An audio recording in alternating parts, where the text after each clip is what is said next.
gusto en saludarles. Es tiempo ya de cambiar el rumbo del barco, su tripulación y su capitán. Los pasajeros, que son los mismos remeros esclavizados y sin poder decidir, se cansaron. ¿Por qué? Porque el nuevo rumbo que impone esa vieja tripulación y sus sucesores tampoco llevan a la libertad. ¿A dónde nos quieren llevar? ¿A dónde queremos ir? ¿Cómo podemos ir? Nos han vendido siempre la pomada que el capitalismo es malo, feroz. Yo me pregunto, si los ricos en Cuba antes del 59 eran pocos, pues dicen que solo una decena pertenecía a la clase media, ¿cómo comían esos cubanos? ¿Cómo viajaban a Miami a almorzar? Recuerdo un vecino mío de nombre Fred Montalvo, que Dios lo tenga en la gloria. Ese viejito me contaba que iba a almorzar a Miami y no era millonario, almorzaba y viraba. ¿Cómo tenían casa si eran pobres? ¿Cómo no se morían si no tenían dinero para pagar las consultas médicas que eran privadas? ¿Cómo vestían bien? Y habían fiestas por doquier.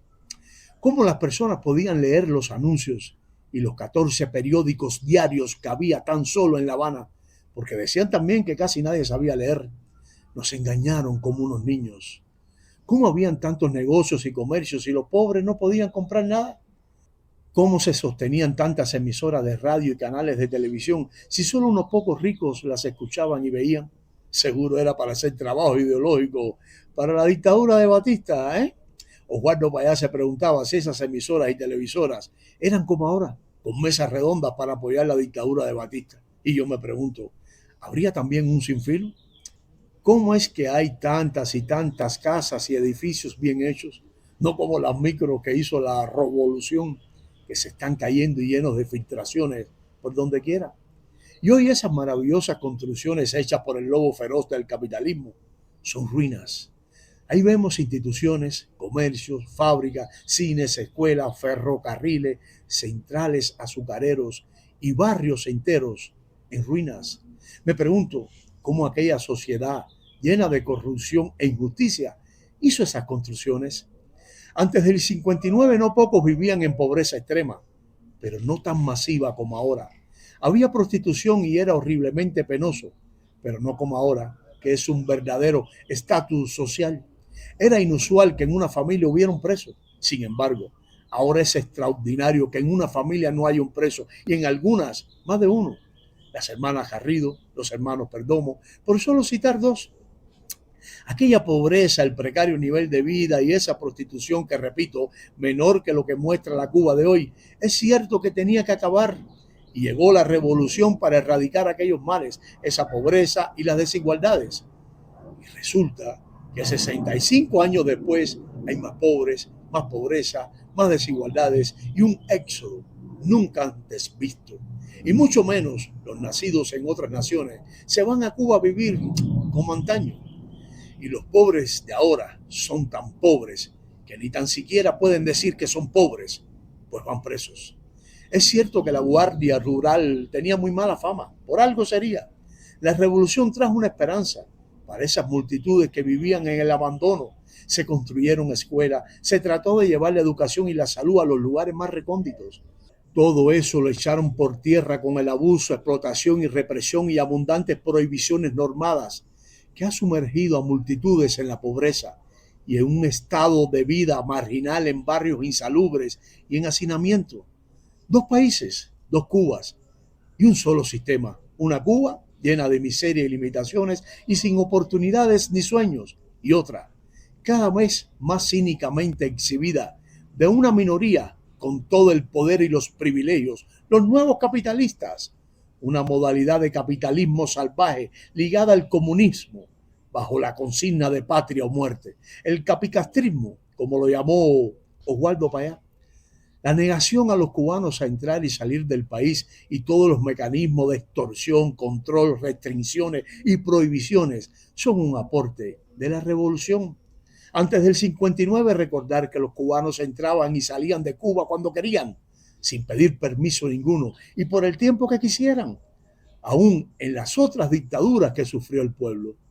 Nunca vino con esta mal llamada revolución ni la libertad, ni la justicia, ni la democracia, ni la paz. Señores, Batista, los militares y sus amigos robaban a trocha y mocha los recursos públicos, como lo hacen la mayoría de los políticos en el mundo. pues casi todos son unos corruptos. Pero el país funcionaba por el enorme mecanismo autónomo que la sociedad cubana había creado. Funcionaba el sistema público de salud y educacional, atendidos por empleados y profesionales, maestros y funcionarios dedicados, honestos y con altísima calidad en su trabajo. Había prensa libre, palabra libre, movilidad sin limitaciones, libertad de emprendimiento. Había buenas costumbres, buenos modales y decencia. Cuando Batista huyó, el país no se detuvo. No faltó el agua ni la luz. Nada faltó. Solo tenían que tomar el poder político. Y empezaron a desmontar lo que quedaba del otro gobierno. En los primeros años, el poder revolucionario se ocupó de destruir y desmontar todo. Desde el agua, la leche de los niños, el transporte, el pan, la funeraria. Todo dependía ahora del gobierno. La instalación del régimen, desde el primer día, atentó contra la esencia misma de la cultura de la libertad del pueblo, al tratar de controlar todos los aspectos de la vida de los cubanos. Esta revolución no le dio nunca el poder a los ciudadanos, sino al contrario, concentró todo el poder político, militar, todos los poderes administrativos y cuanto poder y control se puedan tener sobre una sociedad en un solo hombre. En toda la historia de Cuba, incluyendo la colonia, ningún poder político pretendió controlar y dominar de forma tan absoluta. Definitivamente se instalaba el totalitarismo y la erosión destructiva del comunismo se hizo presente y amenaza con seguir siendo futuro. La dictadura de Batista, como todas las dictaduras, no tenía ninguna razón de ser. La revolución tumbó esa dictadura y ese poder tiránico fue ocupado por otro poder más tiránico aún, en nombre de la revolución, pero no para establecer la democracia ni construir la justicia, sino para instalar en el poder a una familia de apellido Castro, por encima de los ideales, inclusive de aquellos que dieron la vida en esa revolución. Entonces, ¿cuál dictadura es peor? ¿La de Batista o la de Fidel? Pelencho, ¿tú te recuerdas de esa décima de Fidel y Batista? ¿Por qué no me la dices? Dímela, Pelencho. Un guajiro en Boavista, provincia de Villa Clara, daba un ojo de la cara porque se fuera Batista.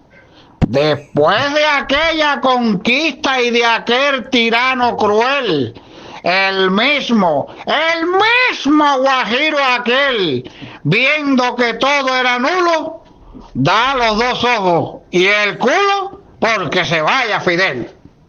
Dios los bendiga.